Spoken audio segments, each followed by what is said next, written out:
Let's make something clear from the start. The more you try to fit in, the further you drift from who you really are. And the more you speak just to fill silence, the emptier you become. That's not just philosophy, it's truth. Diogenes knew it. He was a man who gave up status, lived in a barrel, and mocked society while society tried to figure him out. He didn't chase approval, followers, or even respect. And yet, centuries later, we're still talking about him. Why? Because while most people were desperate to be accepted, he chose to be free.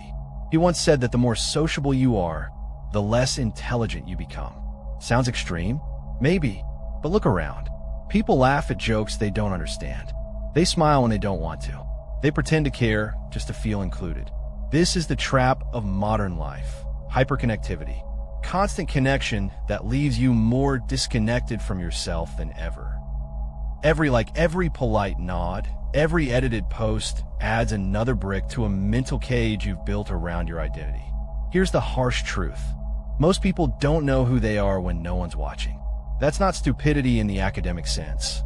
It's emotional stupidity. It's the kind that comes from betraying yourself just to belong. You've replaced self-awareness with performance. Every group you enter demands a version of you. So you split into characters. One for work, one for friends, one for family. Eventually, you forget which one is real.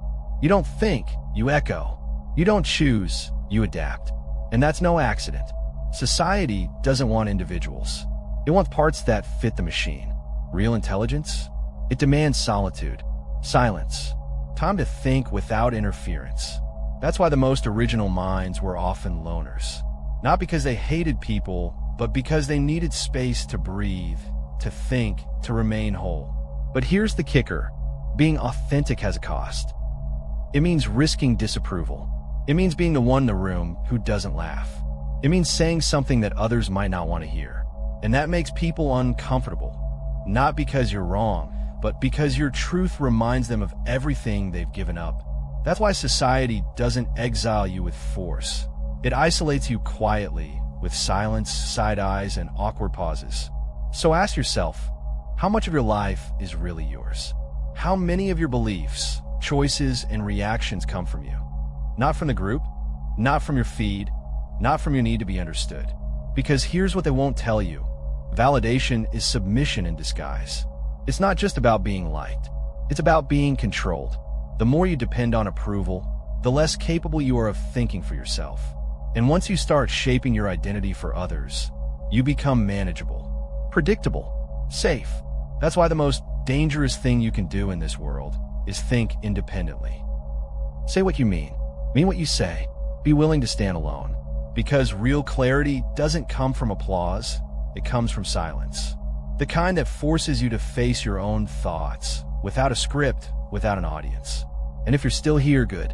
That means you're not fully domesticated yet. But now the work begins. No more pretending.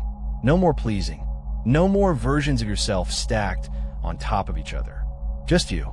So next time someone tells you to be more sociable, don't respond with words. Just notice how many masks they're wearing.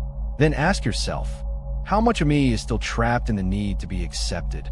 And whatever answer comes, don't run from it. Sit with it. Because what you can face, you can change.